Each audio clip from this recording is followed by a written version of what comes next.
Hello everyone, thank you for clicking on the video and welcome back to a new episode of Bikers Drive, where we're collecting stories from fellow bikers. How did they get into biking? When did it all begin? Their favourite bikes, what they're riding now, favourite gear, favourite routes. But we're asking a key question at the end. How does riding affect your mental health? How does it feel when you put that helmet on and you go for a ride? And we're doing all of this to raise awareness of mental health. We're supporting an awesome charity, Mind. We're also raising money for them. I will leave all the details and bits and pieces in the description below and also at the end. Today's guest, another one of my good mates, an awesome guy. He's one of those cool biker dudes I know. We're always having a laugh, always having a banter, and he's an American. So yeah, it should be a good one. Hang in there. But no, so my guest today is Bill, who I met through Chelsea and Fulham. We ride Harley-Davidsons. Yeah, he's an awesome dude, and I'm grateful he chose to be part of the show. He was one of those guys who said, "Hey man, I'm there, and I'm on my way to pick him up." And I know it'd be a good one. So do watch. But there's one memorable moment I have with Bill, and it goes back to, you know, what Nigel said in episode 2. It's good to talk. We were on the France trip, and it was only 2 days with the chapter. I'll leave a link above. We did a video on it. But on the trip, what we did was we linked our helmets, intercom, and through most of the journey, we were just chit-chatting away. We were just talking about anything and everything. I'm hoping I didn't bore him, but just talking, it was great. I learned so much about him, and I'm hoping he learned so much about me. But there's a theme that's coming up, and that is talking. You know, if you want to deal with mental health stuff, it's good to talk. And hopefully, you know, we bring awareness to that. But okay, so I'm on my way. Let's go, Bill. We should have a laugh. Yeah, bro. What is up with this junction? It's only that way, isn't it? Okay, we are live. I'm with Bill. Bill, just for you, I've worn one of my special Dixon shirts. American. It's got the American flag colours, white, red, and blue. Do you know this Dixon shirt? It's actually no, wait. This is called the Lexington or something like that, yeah. And it is the Independence. Well, it was for the Independence Day. All right. Yeah, there's that theme. But no, thank you. Bill's wearing a flannel shirt. I'm wearing flannel as well. So is that 3 for 3 now? Yeah. With guests wearing flannel. Was Nigel wearing flannel? No, he was wearing a hoodie top. The thing is, someone was asking me, how big is your Dixon shirt collection? And I'm like, there's a significant amount. When we reach 1,000 subscribers, we should do a review. We'll do a review of the whole collection. Because I've got what do they call it? A dixation? I've got an addiction. You got addiction to dixation? Yeah, it sounds odd, but yeah, no, they do cool stuff. I like their stuff. But Bill, first of all, it's a bit noisy in London. Bill, thanks so much. Yeah, you bet. No, it means a lot, man. I'm grateful you taking part. Let's start off. Bill, you've obviously been in the UK for how long now? Because you're from... I'm from the States. I grew up in Mississippi. Oh, no way. I've got a lot of family in Maine, so I consider Maine more my home. Mississippi was just where we grew up. But my parents weren't from Mississippi, so... but I grew up, born and raised in Mississippi, and moved to New York after university, and we moved here in 2007. Oh my wow! So we've been 18 years. Oh man! No, you've been here for a good amount of time. So, but when did the key question is when did the motorcycle journey begin? When did it all begin? I guess so. When I was in Mississippi as I must have been only like 6 or 7. I remember an older cousin stopping in. He was doing like around the country ride on a motorcycle. I have no idea what the bike was, but I have this vivid memory as a very small child of him rocking up on a motorcycle and stayed with us for 3 or 4 days or something. Put us on the back and rode us around in our little cul-de-sac. That was my first memory, and then I wasn't much of a cyclist. I wasn't very good on bikes, which I know a lot of people get into motorcycles because they ride bikes, but I was never very good. Matt, you know what? I mean, I used to cycle as a kid. I used to love it, going out with mates and stuff. But the motorcycle element and no worries, that's you. But the motorcycle and the cycle element, they never, like you just said, with me, it never really connected like that. I mean, yeah, it helps, when you do all the training and whatever, and you get in a motorcycle, you know your balance. I'll never forget, on my CBT lesson, there was a guy who really struggled, and the first thing the instructor said to him was, "Do you know how to ride a bicycle?" And the guy said, "No," because I've never ridden a bicycle.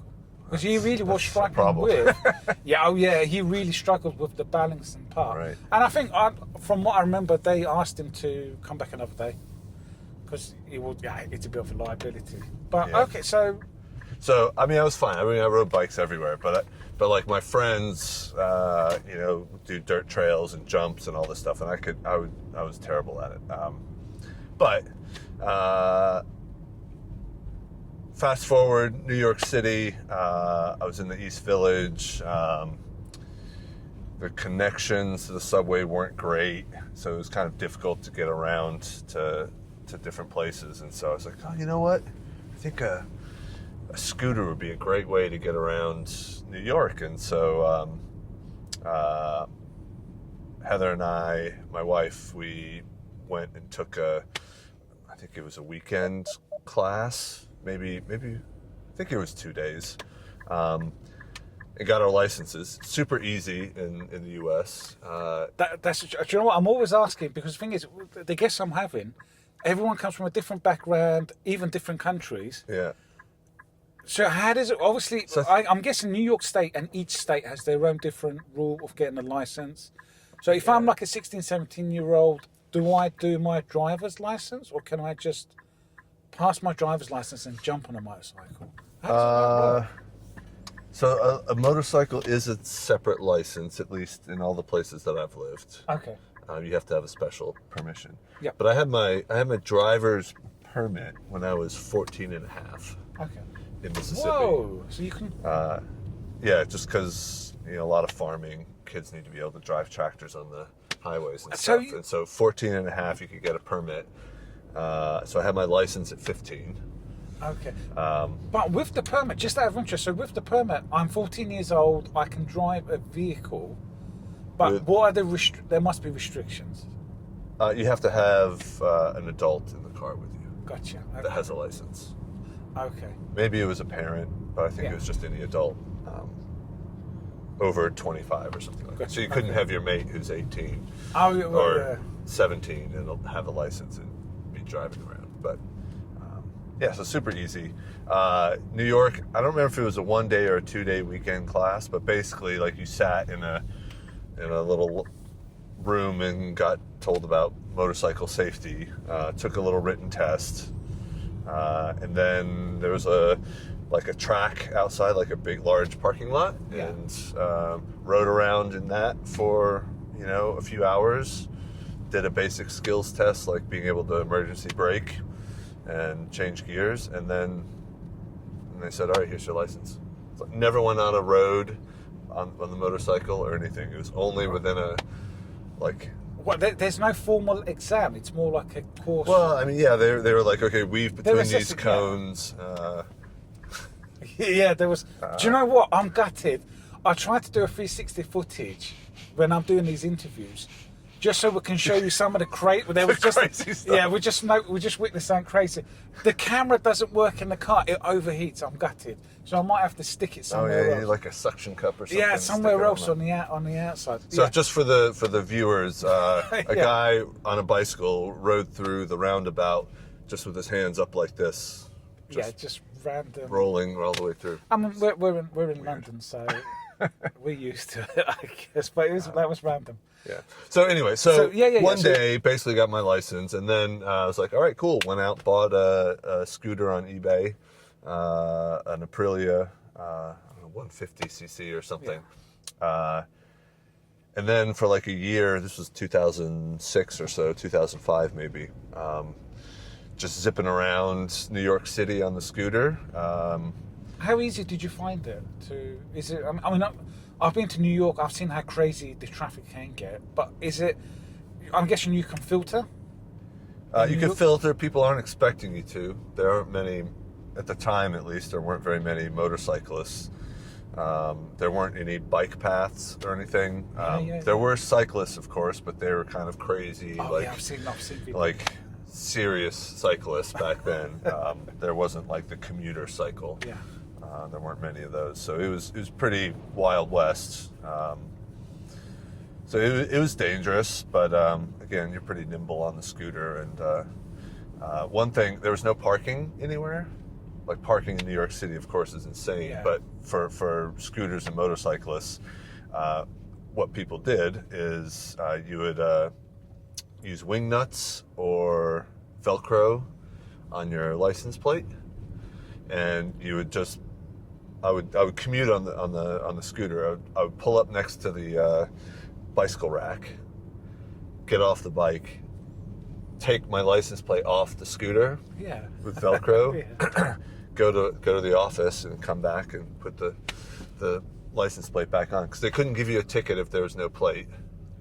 Okay. And if you're not parked like an asshole, then cops, they're not going to deal with like calling someone to tow your little bike away.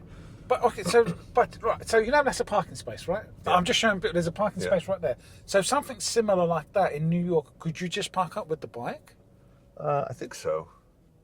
Yeah, but parking on the street is really, really difficult. Yeah. Right? I remember. So it's a bit cryptic as well. Like, off hours, you could probably do it, but like during business hours, you're never going to find a spot. Man, that's so. You take the number plates off, don't get a ticket. Yeah. So I've got at home on a shelf, I've got my old license plate. It fell off once when I was just using Velcro. Like I got to work and went to take it off. I was like, oh fuck, it's gone. Yeah. So, what did you? And then I was like, all right, it must have fallen off on the way here. Yeah. So I basically went back up 7th Avenue, 6th Avenue. I don't remember. Basically retraced my steps and saw it in the middle of the road, so stopped and picked it up. It had been run over 3 or 4 times, so it was all dented up, but then I just stuck it back on, and then I put wing nuts on, so you could just quickly take it on and off with wing nuts, but it was more secure. But I still have that. It's on a shelf, all dented up and banged up. But stories like that. That's the stuff I love, hearing those stories, man. Wicked. So when did the big motorcycle stuff happen? Well, while I was doing that, the dream is always Harley, but having like a proper motorcycle in the city was like, it'd be nicked in a heartbeat. But what I did is I was going out to LA for work, or if I would go visit family in Virginia, like over Thanksgiving or something, I'd rent a bike from Eagle Rider. Oh wow! Okay, yeah.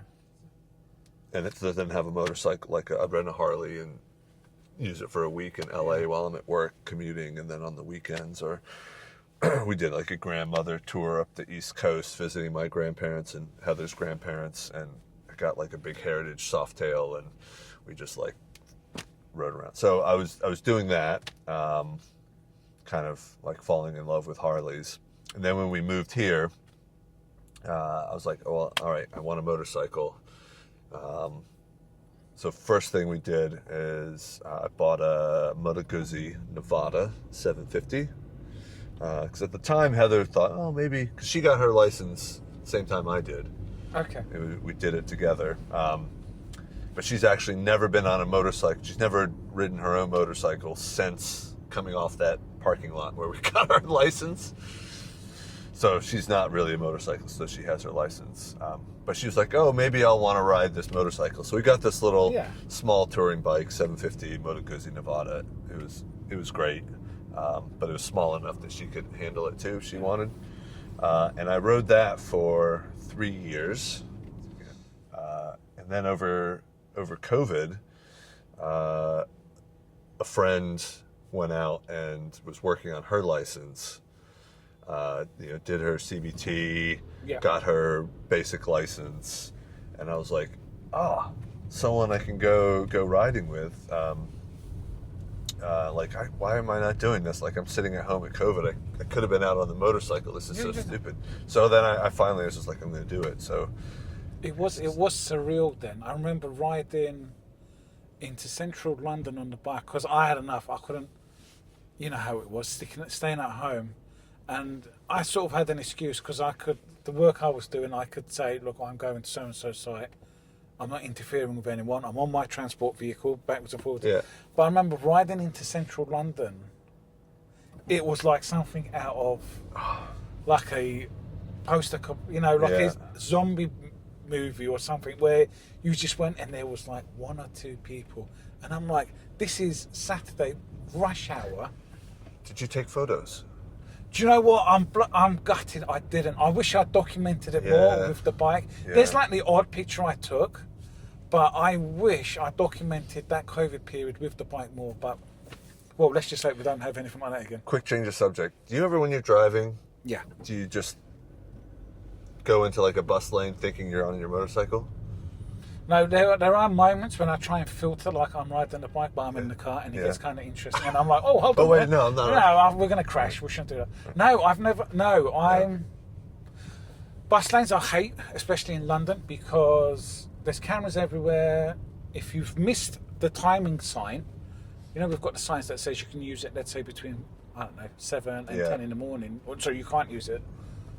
I don't want to take a risk. So sometimes I'll check it out. Is there a sign somewhere? No, I avoid it. And even with the bike, see, this is the thing. I think the Mayor of London, if you're watching, you should change the rules every single London borough. Actually, do you know what? So frustrating. Man, it should be every single bus lane up and down the country. Yeah. Open for like motorcyclists. Having to check every single time you go into a bus lane. What? Am I legal here? Am I legal here? It's ridiculous. Like I don't see why it's not been done already. Yeah. It's a bizarre one. That's one of my rants. Actually, I might email Mr. Sadiq Khan and say, sir, do you mind? But so Harley-Davidson. That's how you and I met. Yeah. So when did the? So 2022. Got inspired by my friend who was getting her license and got my license, and then immediately was like, all right, Heather's not going to ride. Life is short. We could die tomorrow. I'm getting the dream bike. The Harley had always been, when I retire, move back to the States, get a bike, tour the country, whatever. And I was like, you know what? Life is too short. Friend Willem had bought a Harley. He's another cool dude. You should get him on. Let's see. If he agrees, he's on the show. But we've got to work. We've got to work on him to be on the show. He's an awesome dude. He's got some good beginner motorcycle stories. But we had done tours when I was on the Guzzi and he was on his little Sportster. We'd gone to Germany with our football team and stuff like that. But I knew he had upgraded to a proper big bike. And I was like, you know what, I'm just going to do it. So started shopping around, looking for bikes, made contact with Wars, and sat down with Bruno and talked through a few options. Put some money down on a bike up north somewhere, and then Bruno called and was like, mate, I just got in this Street Bob. I haven't put it up yet, but I think it sounds exactly like what you were looking for. If I don't have to list it, if I don't have to do all the photography and post everything, if I could give you a good deal on it. Bruno, if you're watching, mate, we miss you because he's no longer at Wars. Oh, really? Yeah. He's moved on to another manufacturer, not a motorcycle, but. Yeah, he's all the best, Bruno. He if you're watching, bro, we But that is Bruno, man. The guy, he's not just an awesome dude. He was an awesome sales guy. That's. Yeah. So he called me up, and I went over, took one look at it, and on the spot bought it. Left my Guzzi there. He gave me a decent a price on the Guzzi, and trade in, and walked away with a Street Bob. And that thing is a dream come true. You're happy with it, aren't you? It's such a great bike. It's small enough that I can, nimble enough that I can commute in London, from Balham to Paddington. But it's big enough that, No, but it's a bike, when you sit on it, it's a bike that fits Bill. Like, when I see you sitting on a bike, there's certain bikes that I notice if I sit on them, I'm such a big lump, it either looks comical, it doesn't feel right. Even, with the low rider rest, when I'm looking through some of the footage and pictures the guys have took of me, I'm like, I look a bit odd on it sometimes. I don't know, maybe that's me. No, I don't know, man. You tell me, bro. No, you've seen me right. It's a fantastic bike. I love the bike. You fit perfectly on it. I'm trying to maybe subconsciously, I'm trying to get myself a road glide. Yeah, I think that's probably what's happening. Road glide. Do you know what? After seeing Zach, if you're watching, after seeing Zach's CVO, man, they're awesome bikes. Yeah, I'm tempted, but let's see what the next year holds up. Well, no, I think you got to put, like, that bike is perfect. Are you happy with the bike? Will you upgrade? I'm happy. I'm not going to upgrade. No, I'm going to ride this thing to death until I am not in London. Because if it ticks all the boxes, I can commute on it. I can, weave in and out of traffic on it, nice and light. But it's big enough. I can, I've done trips into the Alps on it, like no problem. That's what I was going to say. You've done touring. Yeah. I'm sure you've gone with Heather as well, haven't you? You guys yeah. We've done a few big trips. On the Guzzi, we did a ride through Spain. Took the ferry down to Bilbao, up to San Sebastian, through the Pyrenees, out into the central Spain desert and stuff. I was going to ask, bro, will you do Portugal next year, the Hog Rally? Maybe. Oh, man. It's tough. The bike. The one drawback on the bike is that it's not comfortable for the passenger. Like really long distance, the seat is narrow. You're gonna upgrade the seat, bro. Well, I've got a nice seat, but it's just, I think. No, you've got to get a nice seat for the missus. I know. you can't. Don't be mean to her. I did upgrade the seat. It's a little bit better, but she's still not comfortable over like 2 hours. Just a public announcement to fellow bikers: don't be mean to your pillions, man. Like, if they're riding with you, like, let them enjoy the experience. Get a nice seat. Even just like, have you seen the? I've got a Saddleman. It's a nice seat. No, I've got nothing against Saddleman, but there are other Saddlemen that do, like a nice. Well, I looked at one of the ones that had like the bigger seat, but I've got that custom sissy bar on it. Oh yes. So there's a bigger seat wouldn't fit underneath the bar, the support bar on this. There's loads of footage of this awesome dude and his bike. I'll put a link up somewhere on the video, especially on our trip to France. Before your introduction, I mentioned the trip to France. That was one of mine and yours most memorable thing, because you remember from the start we put our helmets on. Yeah. We put the intercom on.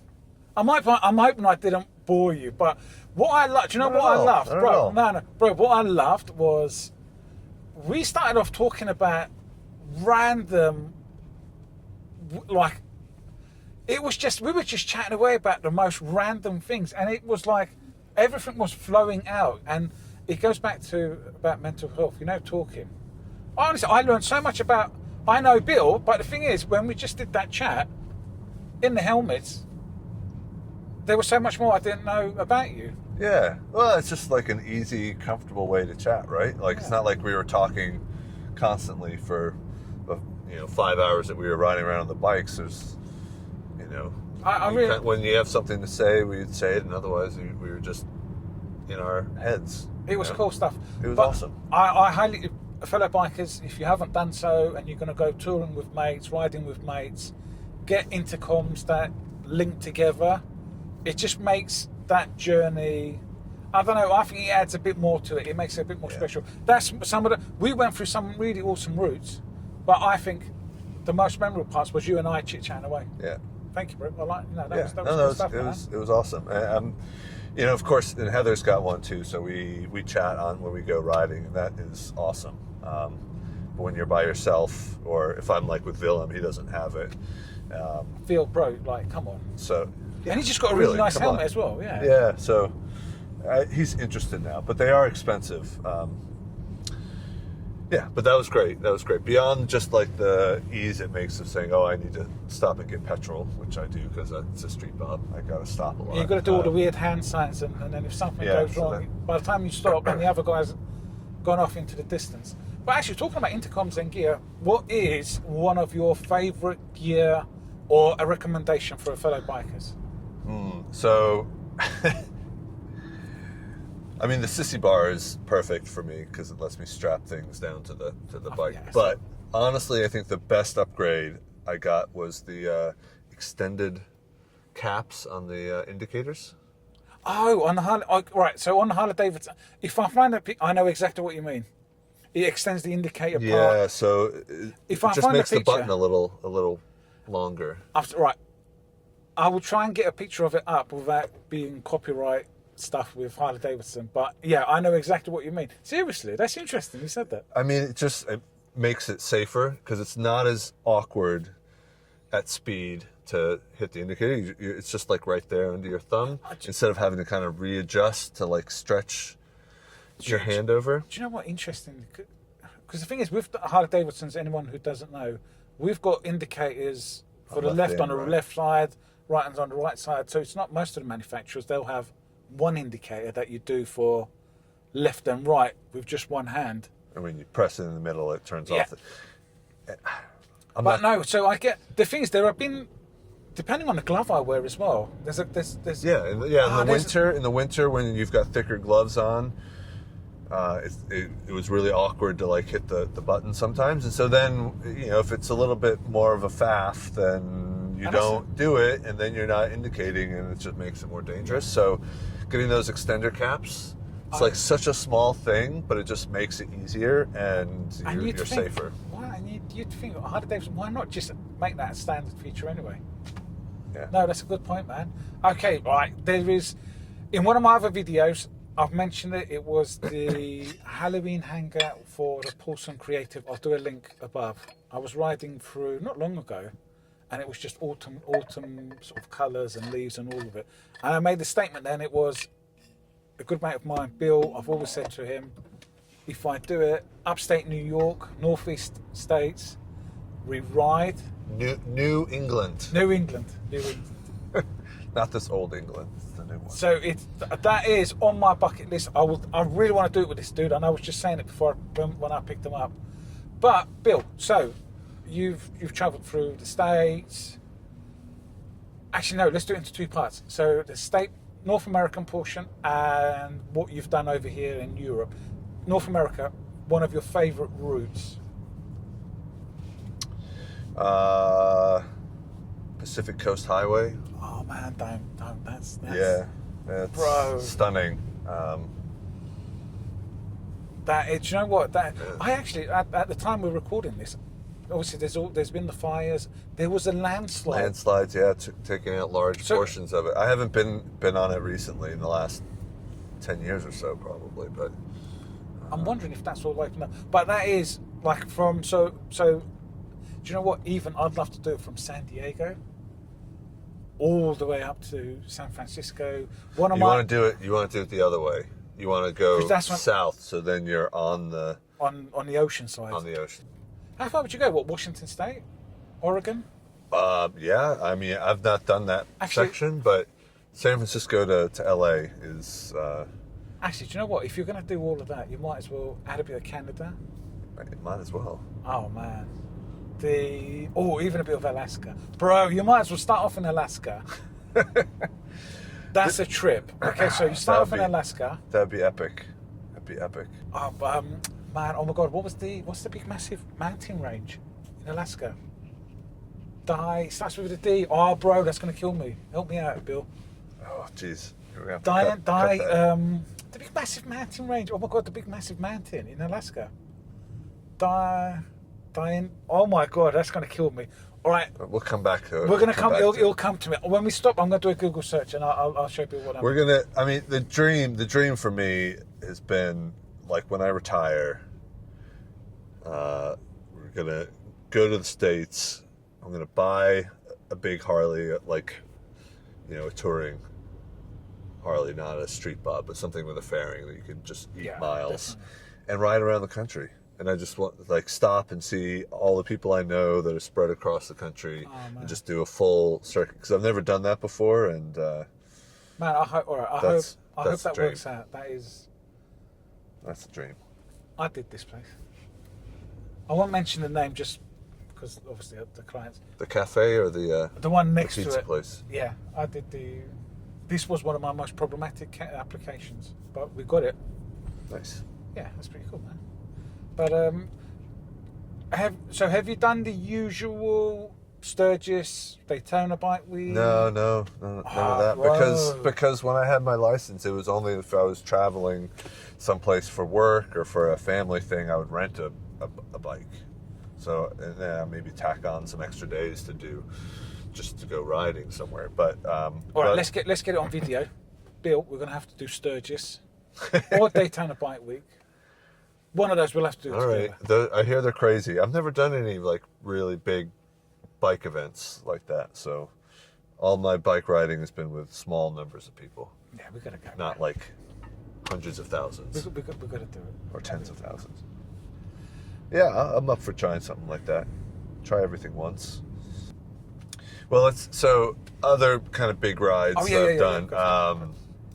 So for our honeymoon, we went to New Zealand. You're another one like Moses. They went to. Yeah. That was incredible. We did 2 weeks. South Island, rented a big, ginormous BMW, loaded all of our stuff onto it. Heather on the back, and we spent 2 weeks riding around the entire South Island. And that was incredible. What an experience. I'd only had my license at that point like 2 years, had rented a couple Harleys, but didn't have much experience with really big bikes, and that was, honestly, it was probably too much bike. I went too quickly from scooter to massive touring bike. You guys enjoyed it, though? I'm guessing we did. We fell over a few times. No way. Yeah, had a couple small accidents. No injuries, but I banged the hell out of that bike. It was too much. I mean, you just have to be careful, right? Like, you can't go too big too fast, or you're just going to get yourself in trouble. But you know what I think it is? It's your mental state. I think that's the key thing. I've always said this, if I did that in my late teens, early 20s, there was no way I'd be on this planet now. Yeah, age does. Because I'll be doing stupid stuff on the bike. Yeah. I think that maturity level later on, you kind of know if I twist this too much, there's consequences. But well, one of the things I like about the Harley is I ride it differently than the Moto Guzzi. Like with the Guzzi, it was so small and nimble. I was also 10 years younger, but I rode it like a bat out of hell. And so I was like squeezing into every little corner, like accelerating around every car, trying to I was competing with the scooters, like. But that's London, you've got to ride like that. Well, I mean, there's levels of that, right? Like, I was competing constantly, like I was in a race with all the delivery scooters, which is... Oh man, those guys... Yeah, and... I've got nothing against them. They're grafting, they're doing their work to make money and whatever. But I keep seeing them ride with their feet millimeters away from the ground. I don't understand. Man, you're doing that this 30-20. Like, all it takes is... Because that's one thing I'll never forget from my instructor, Peps, if you're watching, you're an awesome dude. And he would shout on the intercom, feet up. Because these guys who are doing the CBT, obviously they're renewing their delivery CBT license, whatever. Yeah, every 3 years is it? It's 2 years. 2 years. And you'd see their feet scraping on the floor, and like perhaps he was shouting down the fire on the intercom, feet up, and like it. Yeah. Why would you ride that now? I don't know. I see it now, and I want to shout feet up, but Yeah, that's on them, right? They're doing something that's unsafe for them. The thing that winds me up, and also I appreciate, they're working, they're like busting their ass, and they got to get places quickly. But when they pass on the left, oh yeah, when they get in the bike lane and pass on the left, it makes it dangerous for everyone, because then the person in the car is trying to deal with someone like illegally going past them on the left in a very tight space, where I want to overtake on the right in the legal safe space. Yeah. But they're distracted by this asshole going through through the bike lane on a scooter at 30 miles an hour. Like, it makes it more dangerous for me. So I get really wound up on that, particularly when they don't need to, right? Yeah. I give them space. I let them go ahead of me. I don't compete with them for these spaces. But if they're cutting in on the left, and it winds me up. Like, one of them just be smart. I'll never forget. I was riding into Wars for one of our chapter rides when before Rikers, we were doing everything at Wars on the Sunday mornings. I'm riding into central London. I mean, like now, we can only do 20 miles an hour. Came to a set of lights, and one of the Uber rider guys gave a little throttle, let's go. No, so at the lights, he's doing this mean. And I'm like, bro, what are you doing? So he's looking at me, he's looking at my bike, he's doing the mean. I'm like, mate, we're not doing that. We're not doing that. We can only do, the thing is, you blast at the lights, you can only do like 20 anywhere straight away. I'm not doing that, right? Bro, he just went straight to the next line, and I was like, no, mate, stop it. No, we're not doing that. We're not doing that. And Bill and I, we've just come to Richmond Park to see some wildlife. But Bill, I've got to ask the most important question now. Right. This is it. This is the one. You put your helmet on, you're riding. What does it mean for you? How does it affect your mental health? What do you take from riding the motorcycle? Are you familiar with the Hagakure? Do you know what? I've heard of it, but the ins and outs of it is it's a book on philosophy for the samurai era, right? Yeah, it's the kind of the rules of life for samurai. There's a reason why I've got that samurai tattoo. I know. We'll have a chat later on about it, but there's a reason why I did that as well. All right, I want to hear that story. One of the axioms in there is, I'm going to paraphrase, is that every day you should contemplate your death and picture yourself dying and how you might die. And that helps build appreciation for life and makes you more thoughtful and appreciate things around you. And that's something that every time I put on the helmet, I think one of the things I enjoy about being on the motorcycle is that you are dealing with life and death every second. Yeah. And because of that, you are just laser focused on staying alive. Yeah. At all times. No matter what is going on in my life, if I'm on the motorcycle, I'm laser focused on not dying. I see everything, and I anticipate what's going to happen, what potentially could happen, might or might not happen, even if it's low probability. I'm thinking that, and I'm observing it, and I'm adjusting to compensate for that. And that's what I really love about being on the bike, is that you're just laser focused on what's going on immediately around you. Anticipation, I think. That's the key thing. That's what they teach you with some of the more advanced stuff. I'm looking way further ahead to anticipate. Like the dude in the cycle, I'm anticipating what he's going to do. He's obviously going to go straight, but he might fall over and land in front of What if he hits a pothole and his tire Yeah. spills and he comes So- flying your way? What do you? it's that anticipation. But Yeah. they could potentially, that person could lose control, come and hit me, and I'm dead. Yeah. So there is that part of it as well. That's how, it's the way I'm seeing it. Everyone has a potential to kill me when I'm riding. Yeah. And that, it's kind of, I apologise if it's coming across as a bit simple, a bit gruesome, but at the end of the day, what I witnessed, the car accident on Remembrance Ride, Yeah. we were driving normally, she's 2 cars ahead of me, we're driving normally, and all of a sudden, she just lost control of the car and veered into the central island and smashed. So that could have been if that island wasn't there, she would have hit someone on the other side. And it's that random. Yeah. Yeah, I was going to say, it's like, if we get through this without seeing an accident, it's going to be a minor miracle, because the last time we were hanging out together, we each saw an accident. Yes. Oh, yes, you were. Because on that same ride, you actually witnessed it. I actually witnessed the motorcyclist go down, coming the other way. He was, I think, looking at the line of Harleys going past, and he wasn't paying attention. Oh, man. And he just drifted too far to the left and caught a little patch of mud on the side of the road.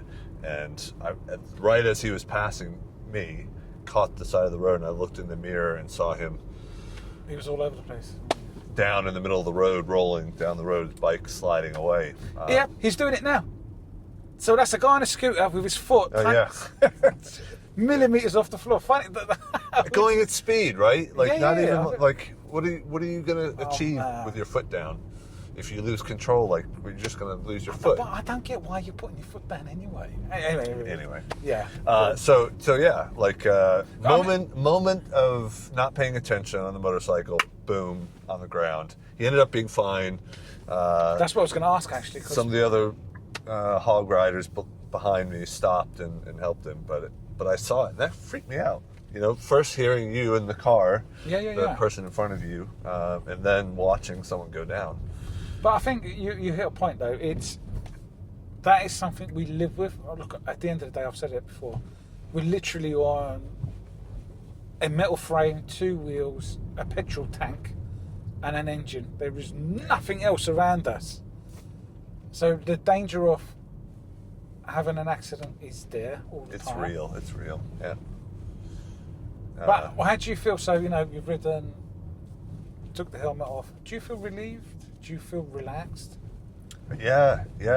I commute on it, and so I get to work.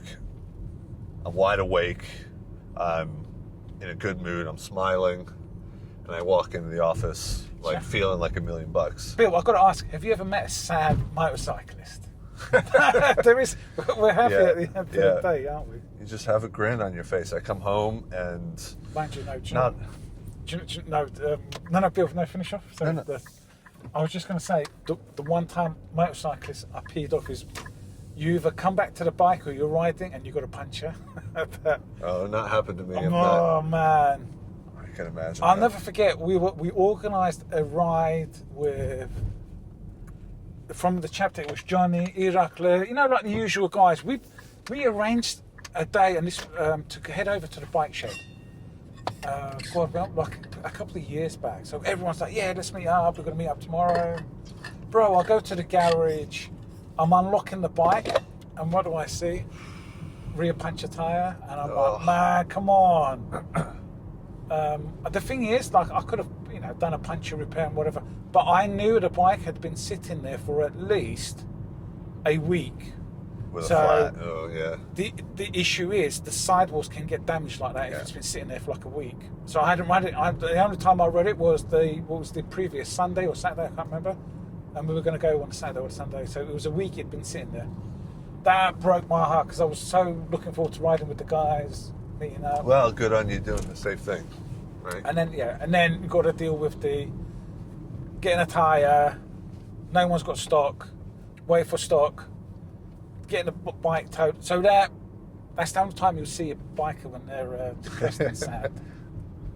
Yeah. Wicked. On the way home from work as well, it helps reduce some of the stress from work. Would you say? I wouldn't say all of it, but Would you say? I mean, the work you do, is it stressful? Do you find it quite beneficial to?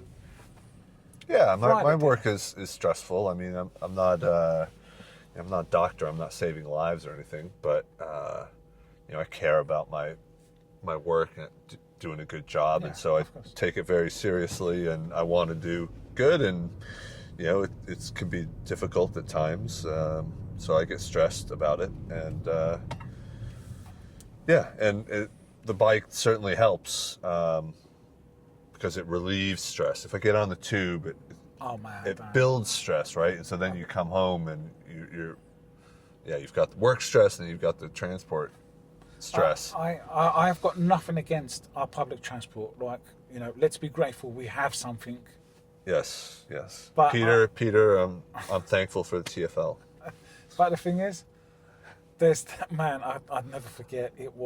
We had a heat wave, 33 in London, and for that day, do you know what? I genuinely can't remember why, but I got on the tube, and it was rush hour coming back home on the Central line. And I'll never forget, I was standing next to this dude. Man, it was like a hot sauna anyway.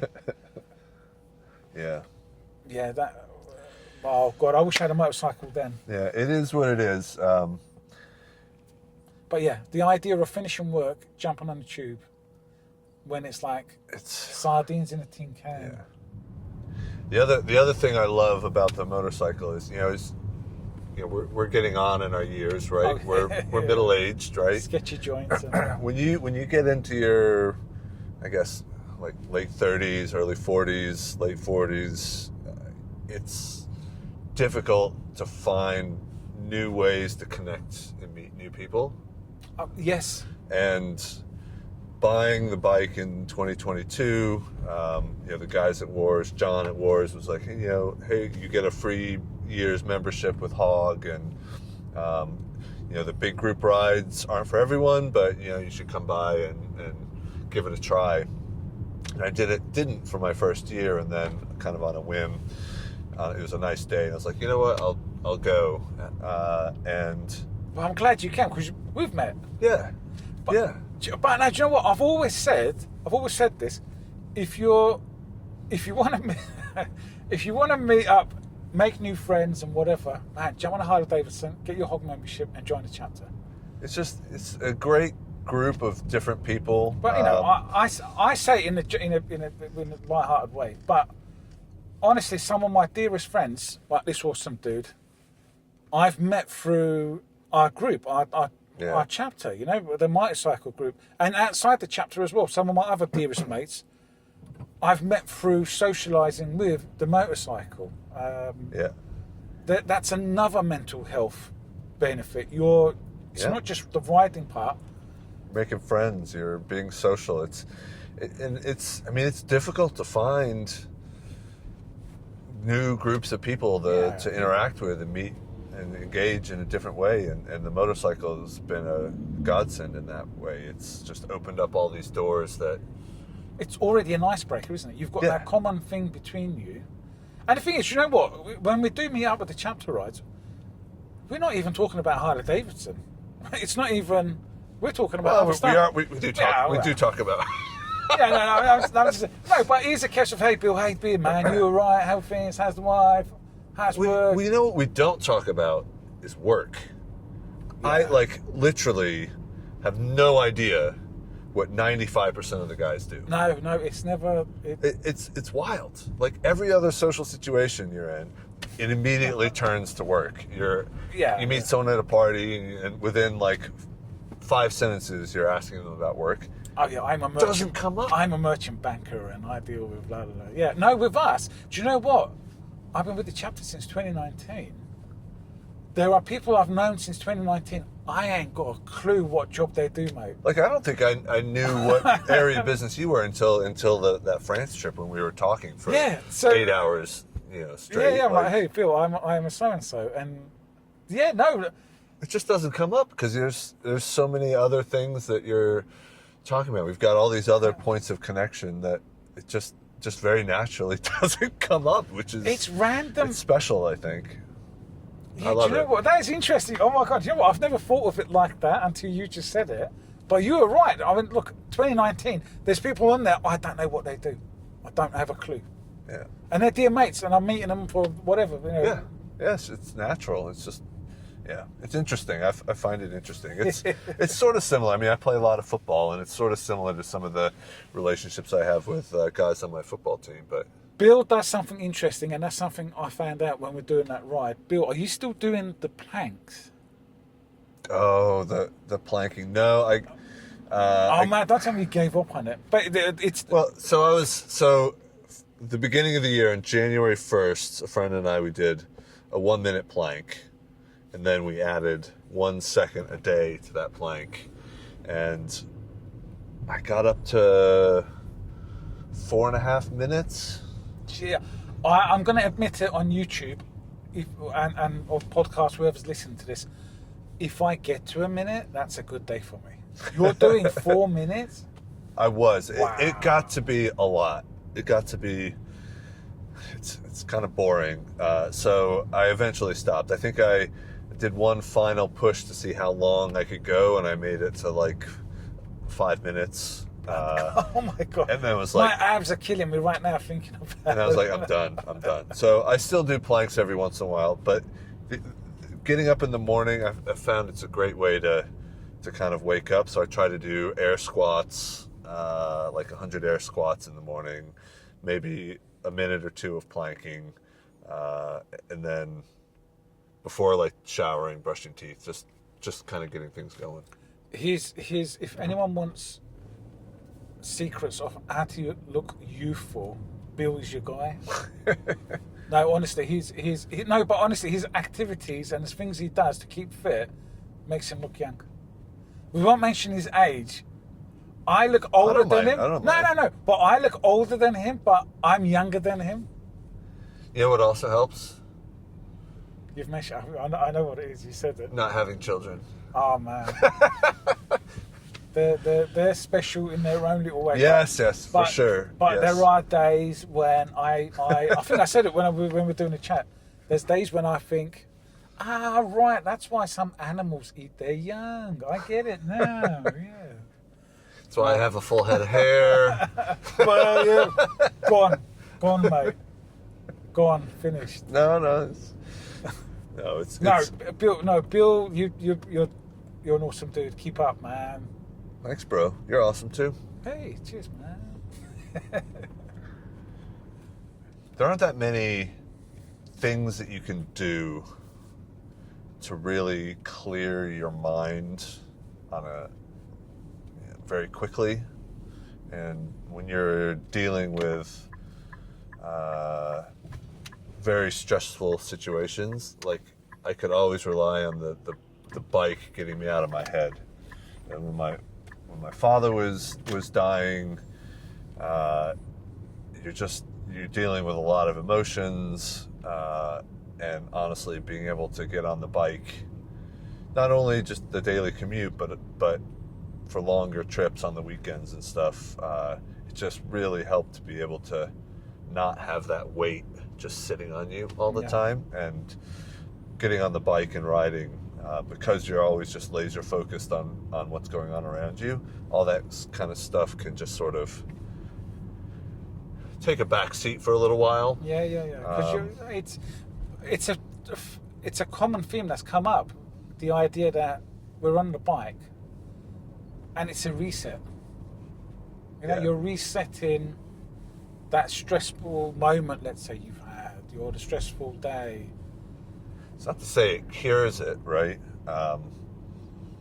My wife was patient and gently helping me towards going to therapy for, to deal with the stress. My father had dementia, was in a retirement home. As his dementia got worse, Alzheimer's, and he was back in the States, I'm over here. It was really stressful, like just being so far away, and what can you do, right? Yeah. And luckily my work has a program for getting therapy sessions that they cover, which is really great, Lyra. Okay. And so took advantage of that and was able to talk through a lot of those stressful things that I was going through. And that was super helpful. That is, bro, you just hit it right on the head, because that's what we're trying to really get to with this show. It's talking. Yeah. You know, getting it off your chest. It's good to hear, that worked out for you. I'll never forget the little piece you wrote for your dad. That's still, do you know what? That's still there, man. You put it, I'm sure it was Facebook, wasn't it? Was it Facebook or Instagram? Well, I can't remember. it was probably Instagram. I don't do a whole lot of social media. It would have been Instagram then. It would have been Instagram, because it was... Yeah. You had pictures of him, man. But what you wrote was awesome, man. Oh, thank you. That was cool. Yeah, so I just, therapy is a good thing. When you need it, don't be afraid to take advantage of it. Motorcycle therapy is one thing, but so is actually talking to a professional. It's good. Okay. And do you know what? You've linked something really important. We're sort of we're obviously raising awareness. If you do need help, Mind, the awesome charity you can get in touch with. It's not just Mind. There are so many more. I'll try and add a bit more. There are so much more organisations to get help from. We'll add those details. Yeah. Thank you, Bill. You can't solve all the world's problems. Mind is a great charity. It's a good place to start. Yeah, I chose Mind because it's something close to my heart. They help me out. But the thing is, I'm the whole point of saying Mind at this moment is it's like that first stepping stone. Because when you do approach Mind, they will guide you. It's not just them who are there. They will guide you to, depending on what help you need, there are other organisations. So it's like, a first port of call kind of thing. It's that first stepping stone to getting help. That's great. Okay. And I appreciate you doing it. No, thank you, man. It's a fantastic idea. No, I was saying to Bill off camera, and I've said it quite a few times, I've been meaning to do it for ages. But certain things just aligned, and you get to a point where you think, come on, let's do it. Let's just do it, man. But none of this would work without my guests. So, Bill, thank you, bro. Yeah, my pleasure. Right, Bill and I, we're going to head out, because that is my treat. We're going to head out to an awesome little place. Don't spoil it, Bill, because I'm gonna video it. I'm gonna record it. All right. But we're gonna head out to an awesome place, have something to eat. This is the thing with this show. We've just been chatting away. The editing, I'll probably edit, but when we're in the car, we are just chit-chatting away. All the stuff comes out. So we were thinking of having brunch, but it's actually lunch now. That's how long we've been chatting. It's all good. It's all good. Wicked. Bill, bro, thank you. Let's head over welcome. to this little place up the road.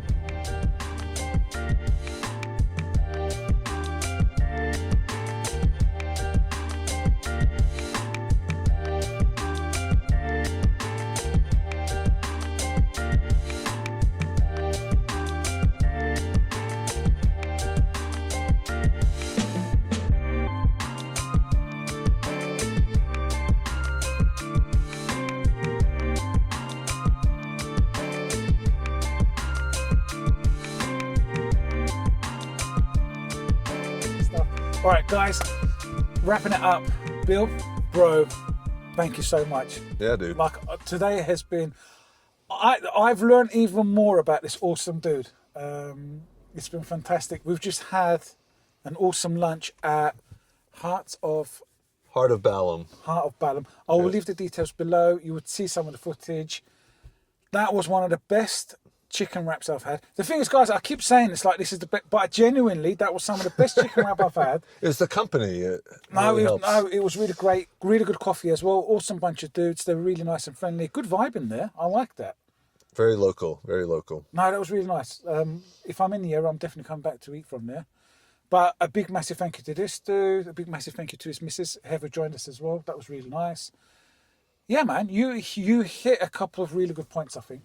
Happy to share. Yeah, I like the idea of, you're putting the helmet on and you're watching out the dangers of being a biker, but you're keeping an eye on it. And I love the stuff you said about what you went through. You went through the loss of your father, how you dealt with it. And I think, again, you quite easily say you sought help, you talked about it, the bike helped out. And we were just laughing, right next to where we were eating. Totally unintentional. I did it because at the start I didn't even see it when we walked in. I didn't even see it. And only it was after we came out. Right next door was a Mind charity shop, and that's the perfect time to say we are raising money and awareness of Mind, the awesome charity. If you do need help, give them a call, give them a chat. It's not just Mind who can help you out, but treat Mind as if it's a stepping stone. They will guide you in the right direction. I will leave all the details at the end. Do watch it at the end, because I try and add little funny bits. I'm sure there's going to be bits from the editing floor from Bill and I. I'll add them at the end. Yeah, Bill, thanks so much, bro. Good times. Yeah, man. Thank you. No, It's been... I learned more about him. And all we did was we just had a chat. Yeah, chats are good. Wicked. Better on a motorcycle, but... Do you know what? Next year we've got to do something again. Yeah, we'll see about Portugal. Hopefully he makes it. That would be great. But we've got to put the helmets on, get the intercoms up and running, and have a good time again. Sounds like a plan. Wicked. Guys, thanks so much. Leave a comment. Do like and subscribe. Spread the word. I was having a chat with Bill earlier on, off camera. Uh-oh. Now no. It's a good thing. We're keeping the American connection with this episode. I'm in touch with quite a few of the guys up in America, and they want to be part of it. I would love that. I'm trying to work it out. So I was saying to Bill, it's like, what do I do? Jump on a plane, hire a car out, and travel to the US? I'd love to, but unless someone's sponsoring us and time, it's a no-go. So I'm thinking of doing a stateside special episode where we either do video interviews and we'll add it in. It's a shame. I know I'm not driving. The Bikers Drive part of it is a bit, but I think it'd be fun. It'd be good to... The thing is, this platform is open to everyone. This whole show is open to everyone. So leave a comment. Send in your paragraph or so. Just how does biking affect you? But I'd like to do that. I'm going to work something out with the guys in America, and we'll do like a special stateside show. That'd be awesome.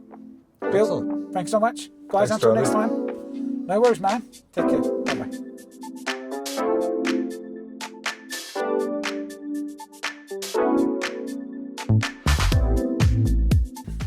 A-E-I-O-U. Exactly what I was New York is unique. Unique is New York. thinking. New York? Say again? New York? New York is unique.